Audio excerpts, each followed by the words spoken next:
Interested in explosive plays in the pass game with the vertical switch concept? You need to stay tuned to this episode of the Blue and Gold Gridiron Show, where this week we have the offensive coordinator of 6A Power, Mesa Red Mountain, Bryan McDaniel, on the show. Super excited to learn from him. Make sure you stay tuned. Just want to take one moment to remind everybody the Blue and Gold Gridiron Show is brought to you by School Funder. School Funder, the only online fundraising company in America that lets you keep all of the money your team raises.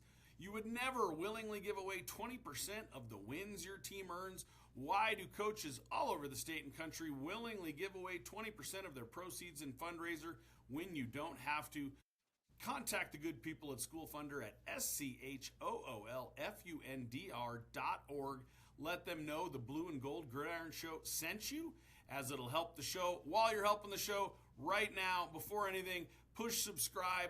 Costs you absolutely nothing. Gets you a ton of free resources from outstanding coaches from all across the country. We've had some phenomenal guests on from Arizona, obviously, and other parts of the United States as well. Our goal is to help grow the coaching profession. As anybody that's taught for a while knows, the teaching profession has quite a shortage across the country, and so does the coaching profession. So we're trying to provide anything out there to help coaches as they are pursuing what I think is a very noble profession that we get to be involved in. So, Coach, really appreciate you joining us. One of my favorite parts of the show before we get into the scheme stuff, I always ask everybody a little bit about their football story. So please share with me your football story. So I grew up here in Gilbert, Arizona. Played at Gilbert High School for the legendary coach Jesse Parker. So I was like one of the last waves of his guys to come through. And I started coaching right out of high school. So I graduated 07. Did 2 years of freshman under Coach Parker there. Helped out with the varsity receivers, and then took a year off from after that, and we kind of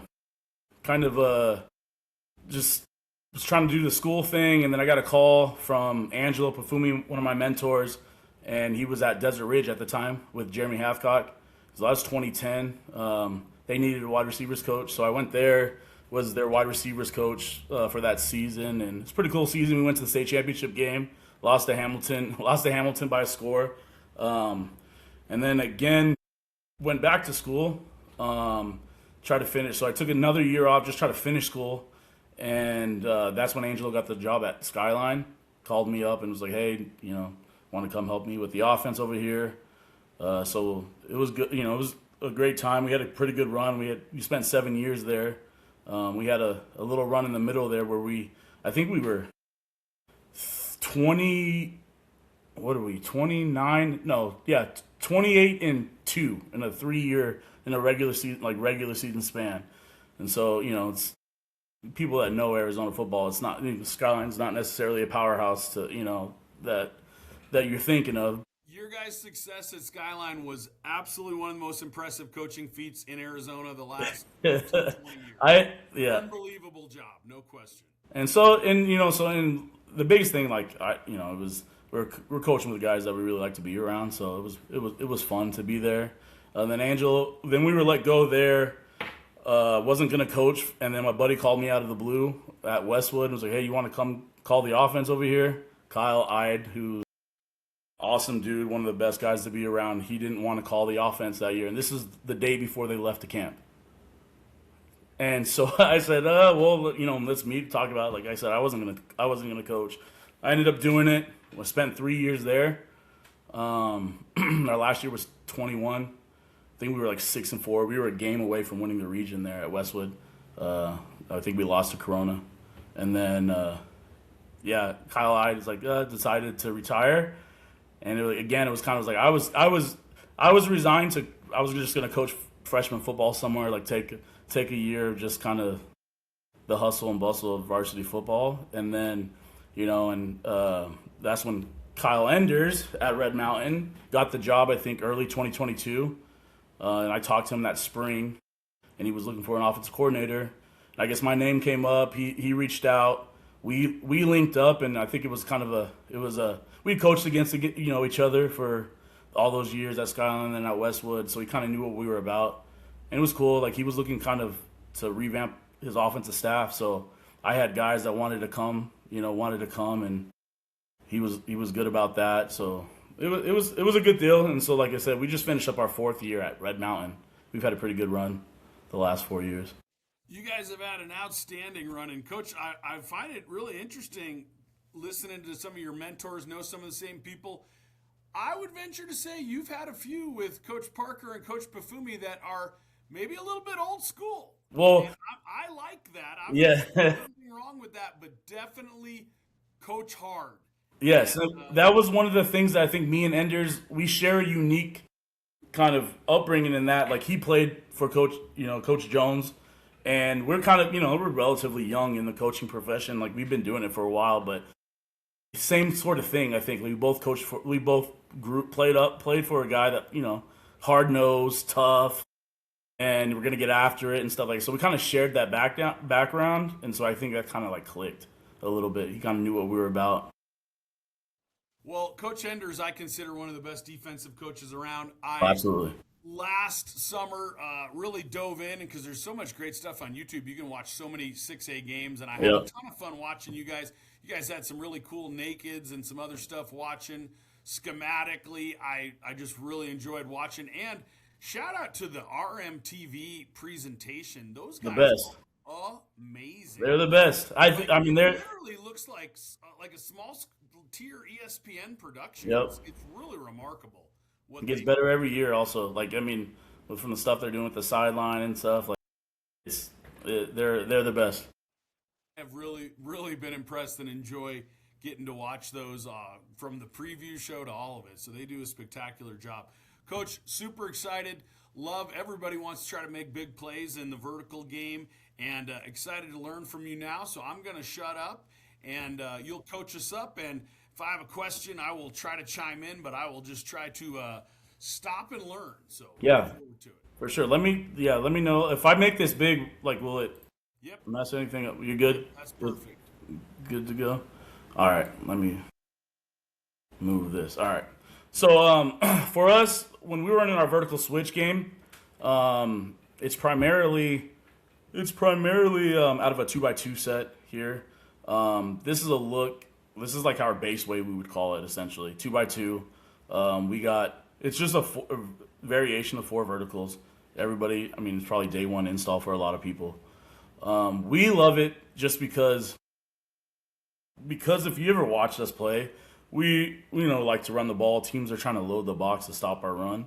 When we start getting guys down and creeping down and wanting to be in the fit, we love getting to our 4 vertical, our switch verticals on this. So I'll play this first one, kind of how it plays. This is my favorite variation of it, or look of it, just because of how our guys hit their landmarks. And it's just like 4 vertical landmarks.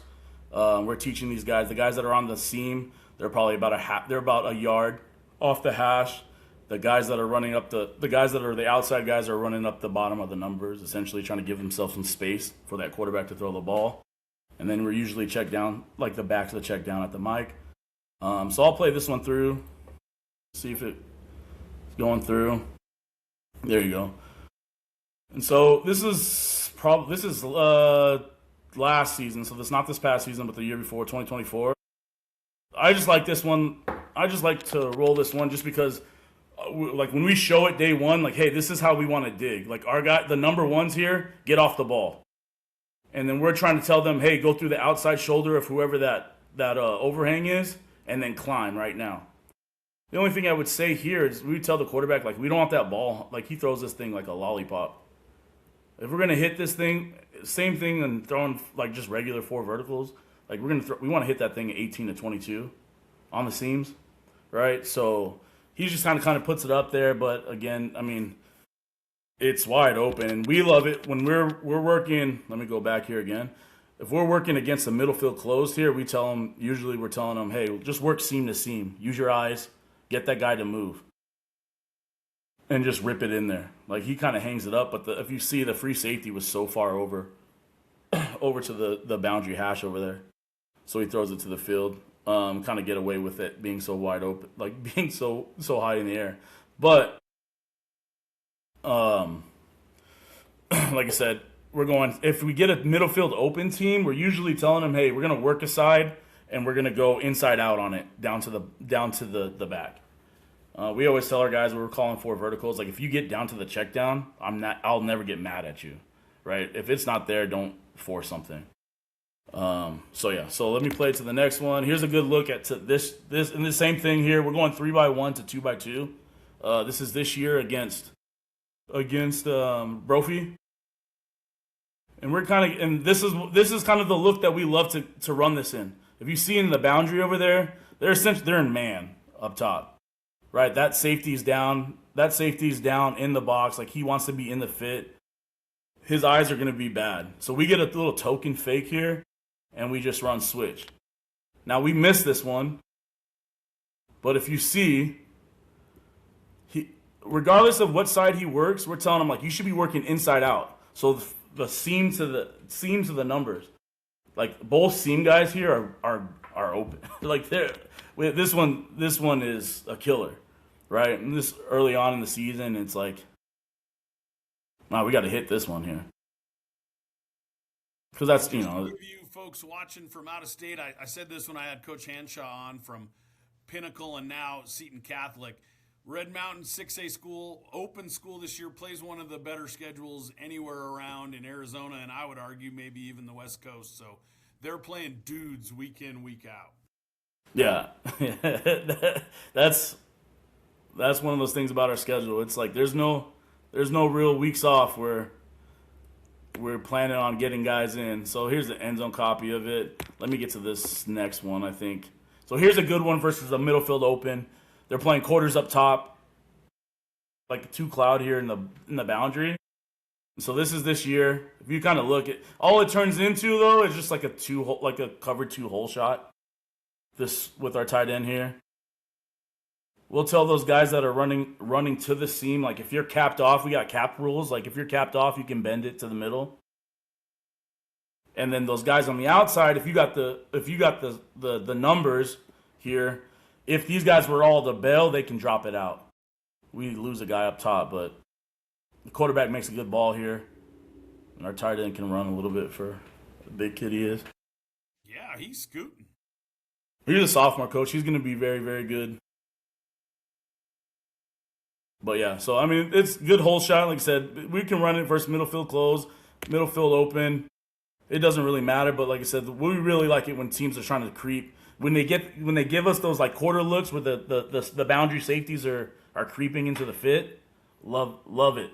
We have another variation that we run off of it. Like I'll show you a little bit, but where we get some run action in it, like real run action in it, and it's even better. Coach, walk me through a little of the protection if you don't mind. Yeah, let me go to the end zone here. So for us, we allow our quarterback to have a lot of autonomy in terms of like where the protection goes because like we'll give him a call. So like right now, like our base, like this is our base 6-man pro. It's usually half man, half slide, and he'll designate where the slide's going to go to, ultimately. But from there, like because we get crazy boxes all the time. Like I don't know if it's just us or like what, like who we played. Like sometimes the boxes are just kind of like we got to try to sort the things out. So from there, like whatever the direction the guys like we send it to, our linemen then are going to go, hey, this is where we're working. So they'll usually point out a guy like, hey, we're going to work to 5 here or whatever it is. Where the slide's going to work to here. Well, after that, the quarterback can ultimately like say we're going to get some kind of extra field pressure, like or 4 strong or something. The quarterback can always override anything that the line says at the last minute. So like every once in a while, we try to get the call in so that those guys can get it all sorted out. We usually don't have too much of an issue with that, but so here, let's see the slide. Let me try to figure out where we're going, if I can see. We're check with me here. We get the call. Looks like he goes, so he's pointing right now, hey, they go Ricky. If you see, it looks like they have the Sam coming off the edge here. So I think he gives them a fan call out there. So whenever that happens, we get a fan out to the Sam. Our back has a duel here to here, and we're big here. These to the left guard and left tackle. He's a token fake. So he that's a good ball.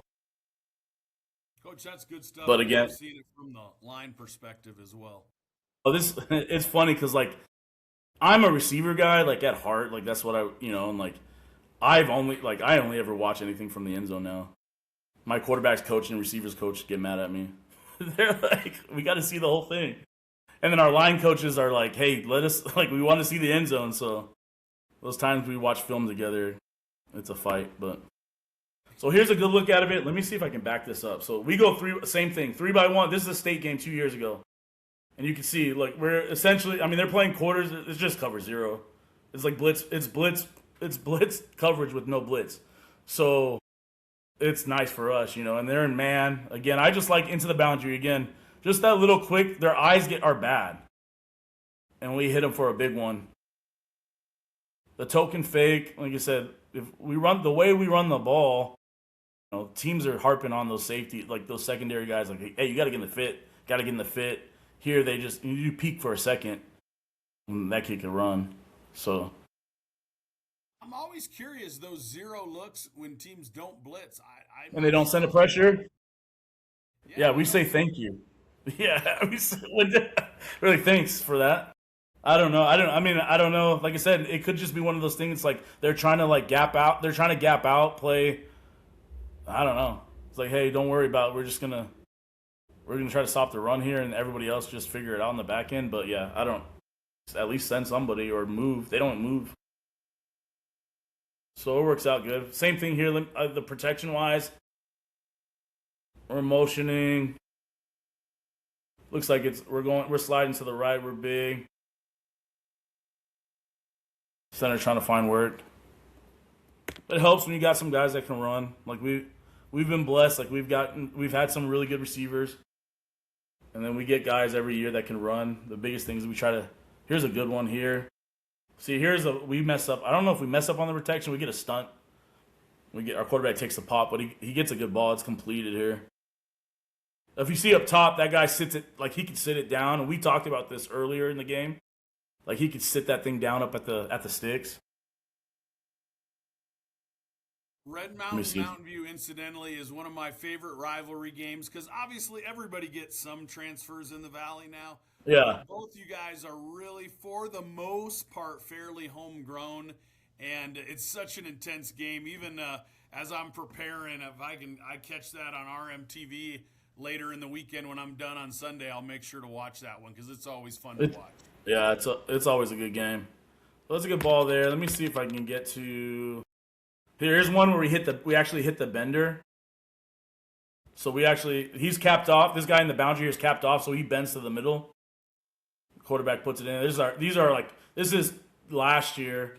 Our twos and our young guys are in. Like he bends because this safety here is capping him off on the seam. Quarterback fits it in there, which is nice. And the back gets out. We always harp on our backs. Like we do a good job, our guys. I'm fortunate to have really good assistant coaches. So they harp on the details of things like that, right? Our quarterback coach is really good in terms of like footwork and eyes and progression. And our running backs coach is really good about like, hey, protection, get out in our check downs and making sure we're doing those kind of things. Those type of things that can get away from you, like if you're not harping it every day. And then we're always trying to harp. We're always harping on our quarterbacks. Like, hey, if you want to, take a check down. Like, I'm never mad if you take a check down. Here's one to make you sick. Again, middle field closed. They're in man. We dropped this one. But again, same kind of thing. We get them in man. They're down here. They're playing. I don't know why they're playing.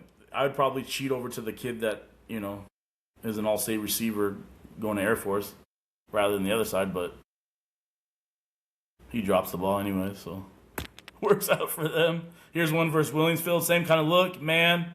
Blitz coverage, no blitz. Want another drop? Here you go. There. This is a couple of years ago, but you can scheme. This is the stuff that makes you. This is the stuff that makes you as a coach. Like you scheme them up to get them open, and they just drop a wide open pass. Those last two are tough, Coach, because that's Yeah, those ones make it hard. quality stuff going on, and So man, that hurts. so this is my favorite variation of this that we run. So it's still switch vertical, but it's not on both sides. It's only on the one side, usually to the boundary.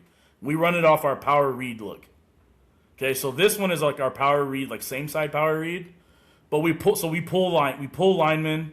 The reason why it's different, if you see, when we pull a guy, we're down a gap, right? So if we get pressure from this side, where we're pulling from, we have to replace it. So we tell our quarterbacks, like, so instead of these guys running the switch vertical on to the field, this kid will have an OTB, like essentially replacing where that guy would come. And then this kid, I don't know. Sometimes we run this kid like in a 5-in. Sometimes we run him on the seam. Anyways, we just want to replace any kind of pressure because we're down a guy since we're pulling.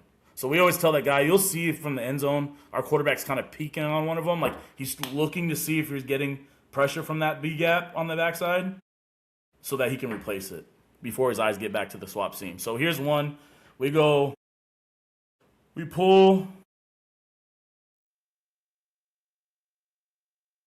and kick out. It looks better from the end zone here. Coach, I can love kinda where see. you're going with that because I love you see this protection where the guys pull to make it look like a run. It always, as a line guy, scares the heck out of me protection wise. But you Yes. add in that over the ball route I love it. That is great stuff. Yes. We're always saying, like, we got to protect that thing. So, like, if sometimes we'll have that same action, but we'll run it out of pistol and, like, have the back work back to that side. So, just so that we're protected. Like, I'm the same way. Like, I don't ever want to just give up a free runner because, like, hey, we can't account for him. Right? So, like, that's one of my things is, like, even in the run game, like, I don't like running to unblocked defenders. Like, I don't like, you know what I mean? Like, I don't like getting in some kind of pro that we can't protect everybody. It's just not for me.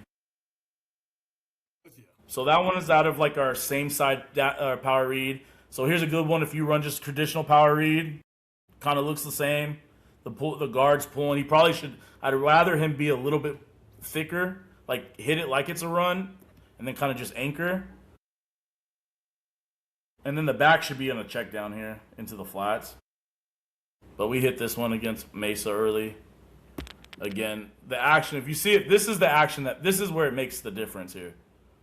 Like, you can see, like, we get teams that want to wrong arm hard and spill. We got to take advantage of it. So, like, we want all that. They want to spill and overlap and do all that stuff. Well, let's play action them, get those guys downhill, and then try to hit them over the top.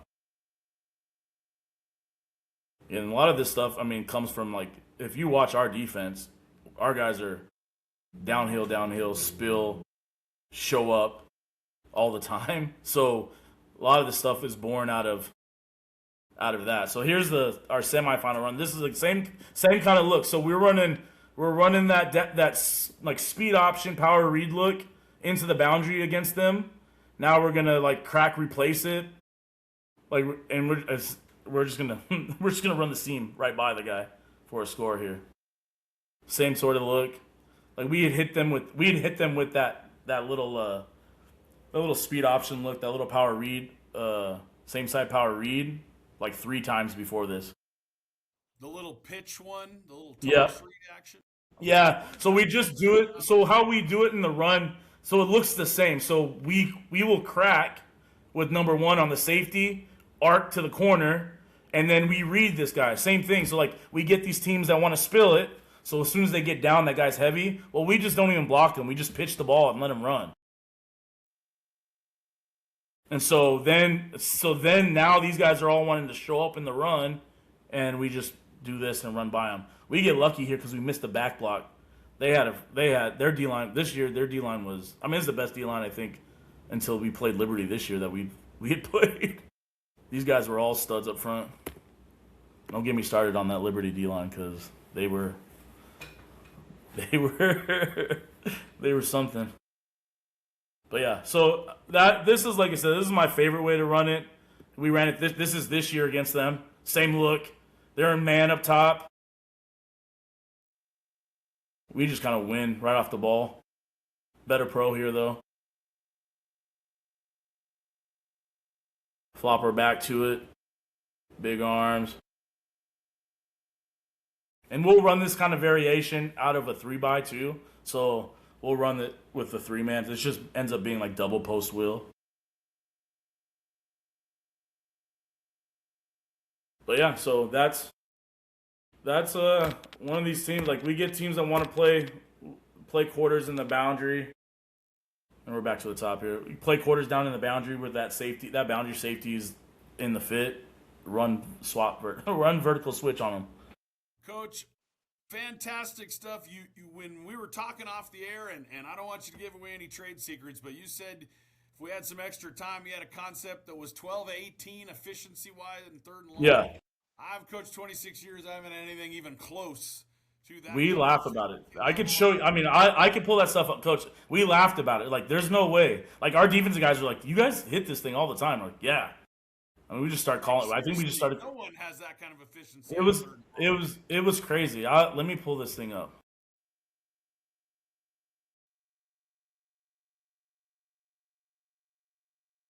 Third and long is usually one of those calls when you're calling the offense. You're on the headset and you're like, anybody have any thoughts? And it's crickets. Yeah, exactly. No, this is field. Everybody's got a play call. So this is So this is the thing that I'll say how we go about throughout the week, just getting ready for the week. Like, we carry our pass game. We carry 90% of the same stuff.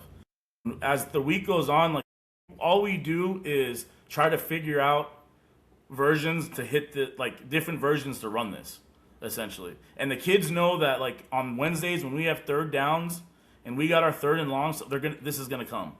They're gonna see some version of this, right? We'll work it throughout the week in 7, but we won't see a lot of 7s. Like, if you see it, like, we're worried about running the ball, so we're not sitting there trying to run 7-on-7 the whole time. So, like, they know, like, hey, we're going to run some version of this. Our quarterback's going to see it. They know the read's the same. So, for us, this is it. It's just a smash. It's just smash, like, backside dagger, essentially, right? We call it nail and hammer, just depending on who's running the dig. So, like I said, we'll switch it up based on the backside over there. This, if you can see here, this is, like, day one, how we would install it.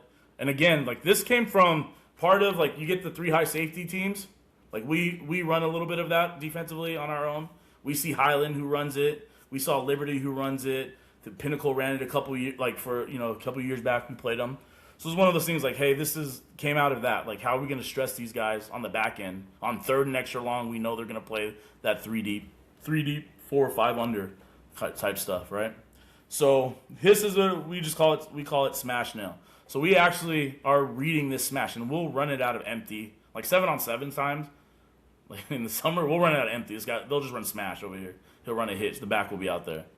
But in the game, in the like season, this guy's a part of the protection first before he gets out.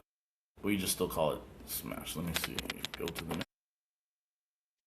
Coach, I love it out of that set too. That nub trips you see so much of. Yep. And then we run a lot of it, so it just gives us something like, hey, we try to mess around with what we're doing out here. We like to run stuff to the nub all the time. We run like buck sweep and stuff to the nub. Let me see. Why is this not? There we go. All right, so here's the first look. This is against ALA, I think, Queen Creek. Can you see that? Pretty good? Yes, sir. Okay. So we motion. Again, it's really we tell the quarterback, he's working the smash, right? If he likes the leverage and stuff, he can take it. So it's part of those things, like, this is 2nd and 24, right? You have to live with if it's there up top, he throws it, then he throws it. But we get the clear, and then what we tell this guy, so let me go back to the top here. What we tell this guy that's motioning, so this for us is nail, because the number 2's running the dick, like the dagger. The X, he's sitting. His job is to sit and then work if he gets related to. So if no one ever relates to him, he'd just sit there, essentially. Like, if they all drop, the quarterback would come down and just give him the ball. But if he gets related to, he works out. So that's like how it's supposed to. Then the guy running this middle clear, he does a good job of like pushing, trying to stress the guy that's walling him, and get on top of any middle field closed safety. And then here comes a dig behind it. So we see the end zone. Like our quarterback actually does a really good job here of just getting like buying time because we get a pressure look from here. LA Queen Creek, I watched them a few times there. All kinds of pressure looks. Oh, that's I mean they were a little bit less this year. The years prior, 2 years before. I mean I think they were cover 1, cover 0 80% of the time. But yeah, so and then like I said, we slide here. Again, the back's part of the protection on this one. But we hit it, complete it. Like I said, this is second and 24. Get 16, like now we're in manageable, right? Here's a good one. This is 2 years ago. This is against Desert Ridge. Same look. This should be the exact same look here. This is 4th and 17.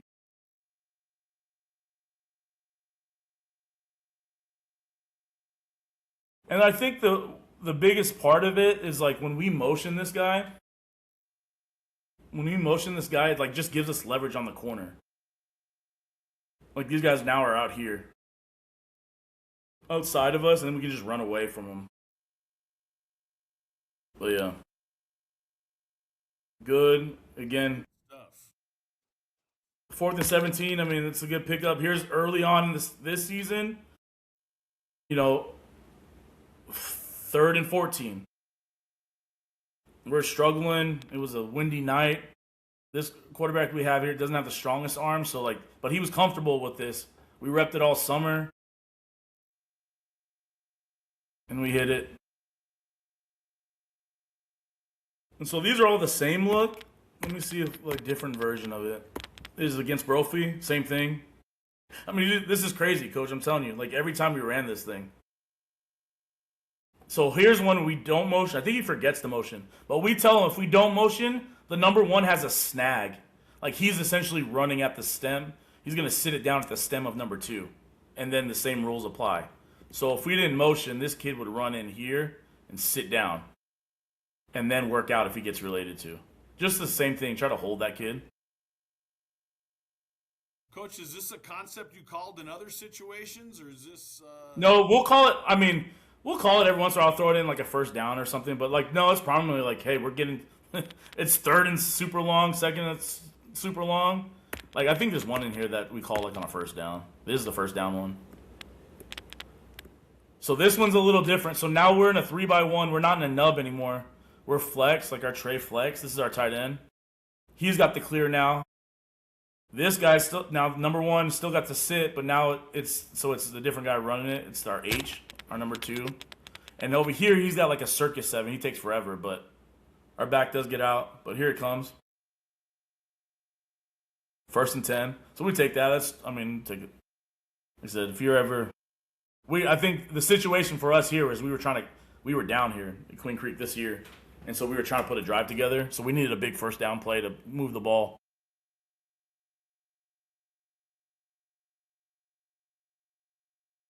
Like just a different variation. You can see the protection here is motion. Pretty good. Step up.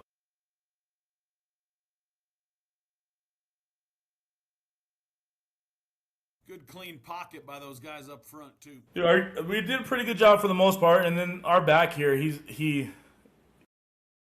our back does a good job of like picking up, sorting stuff out. He's a senior. This kid actually didn't play the first 5 games at running back for us. And he ended up still with almost 1,000 yards rushing. I remember watching that O'Connor game on TV, and it sounded like you guys were about ready to have Coach, somebody out of the stands come in. And we were on that O'Connor game because we lost 2 the first week. We lost another 2 the second week. That O'Connor game, we were down. I mean, we were down on our 5th or 6th running back by that time. But here's a good look of like where it was born out of. So Highland plays this 3 safety look, right? So we're going smash to the boundary, clear, and here comes the deep dig by number 1. Step up and rip it. That back safety, we get leverage on him just because he's got that deep third and he's trying to get over the top of it. And then again, let me see. Oh, I thought I had the end zone here. Oh, here's the end zone. We do a good job of sorting this thing out here. I think we go. Ends up turning almost full slide. Back picks it up. What I love about our quarterback here, he stayed calm for the most part. Just working the pocket. Again, against them. Here's the same look. And then they play those trap corners. I don't know if you guys see a lot of that stuff. We see it against us because we do it all the time. This guy, they're playing the 3 high safety, and this guy's trapping number 2. Same thing. Just rip it. That was a first down call there. It took a while, but we started to see that 3 safety stuff get to 4A. There was a while where we really didn't see it at all. But I thought it was kind of primarily a 6A thing because of all the spreads, whereas in 4A you will still see some double wing and wing tees type stuff. Some of that wing tee stuff? We Yeah. played 2 teams that were doing some safety stuff. Yeah. Yeah, so here's a good one. 4th and 14. Here it comes. Like, our kids know it's coming. We get into it. They kind of play man on our number 2, who's like our number 1 guy. He just wins at the top.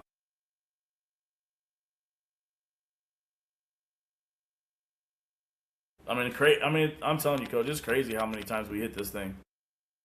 Here's one that we didn't hit, but we get a penalty. This is Liberty.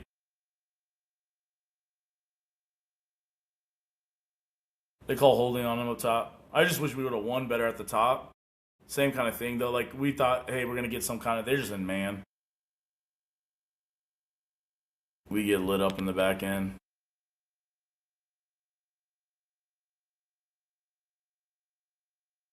But, yeah, they have another one we didn't hit against them, but I think we could have. Kid made a good play on it. I don't know if it's coming up. Maybe this is it. Yeah. Right here. Like, I think if our receiver gets out of it and our quarterback kind of leads them here, I think we can still hit this. 3rd and 17. Kind of throw him behind them a little bit. Kid makes a good play. And those of you at home, I think Liberty lost their first game against an Arizona opponent this year in the semis. I think they had somewhere around a 30-game win streak against Arizona. Yeah, I think they were like on 37 when we played them. I knew it was somewhere in the 30s. Something crazy. They're good. This kid makes a hell of a play. Like, I think we could have hit that thing, though. Again, we're getting pressure, though. Step up. He's a good clean pocket there. Just gotta deliver that one. That one's tough.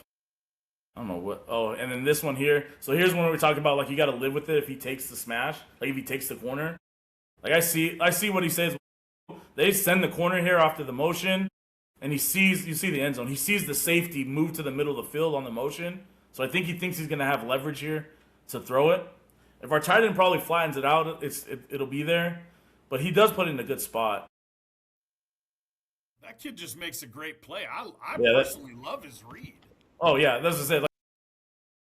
Like, this whole thing about pure progression versus field reads and indicators. Like, we're pure progression read. Like, that's what we do. So we always tell our guys, like, quarterbacks, like, we will just live with, like, if you, like, you can't just pass up a read. So, like, if that's the read telling you where it's going, regardless of, you're gonna have to live with it. But we tell our guys try to, like, play with some smarts, like, hey, we know it's 3rd and forever. Like, we're trying to hit the dig, really. But here, I see what he liked. Safety moves, they send pressure. We actually pick it up, which is nice. We don't see a lot of times at even our level, like, you get a corner blitz. We don't pick it up a lot. You don't see it a lot, but, like, it's a lot of times gets home.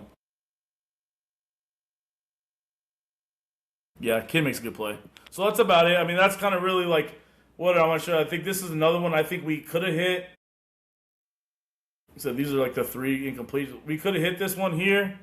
I think he just hangs on the corner too long and then gets late back to this. Kind of dirt balls it because that kid starts to work back in that window. But I think if he comes off of the corner quicker, snaps his head around and just rips it, I think we got a shot there to hit that one.